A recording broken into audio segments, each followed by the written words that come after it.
In a gaming landscape overflowing with remakes and retro tributes, Fallen City Brawl stands out. Not because it reinvents the genre, but because it embraces its roots with raw enthusiasm and a surprising amount of heart. Developed primarily by solo creator Mike Wells under Fallen City Studio, this side-scrolling beat-em-up is a love letter to the arcade classics of the late 80s and early 90s.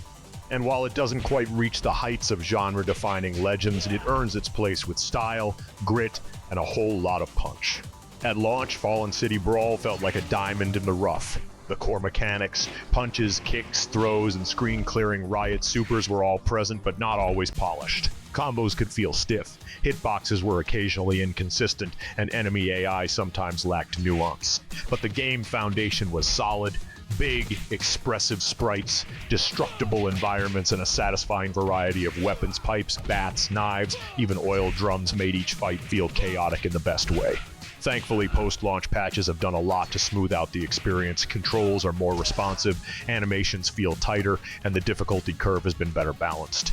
The game now plays like it always wanted to: fast, brutal, and fun. With 7 distinct stages ranging from snowy streets to neon-lit subways, and 4 playable characters each with unique movesets, there's enough variety to keep players engaged through multiple runs. One of the game's most consistently praised elements is its soundtrack, composed by Daniel Lindholm.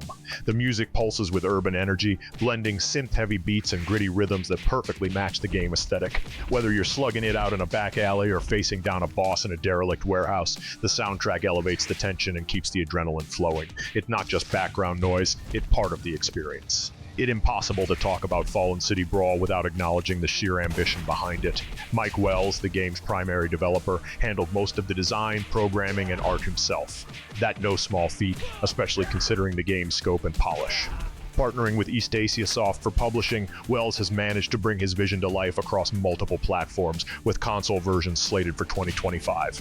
This kind of indie spirit is what makes Fallen City Brawl so endearing. It's not perfect, but it's personal. Every pixel, punch, and patch feels like it was crafted with care, and that passion shines through. At $14.99, Fallen City Brawl is priced just right. It doesn't try to overreach or overpromise. Instead, it delivers a solid, enjoyable experience that fans of the genre will appreciate.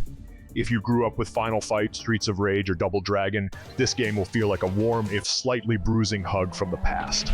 Fallen City Brawl isn't going to redefine beat-em-ups, but it doesn't need to. It's a gritty, energetic romp through a crime-ridden cityscape, backed by killer music and a clear love for the genre. The gameplay may have started off rough, but had grown into something genuinely enjoyable thanks to thoughtful updates. For fans of pixelated punches and side-scrolling chaos, it's absolutely worth the asking price. A good, not great, game that punches above its weight thanks to heart, hustle, and a killer soundtrack.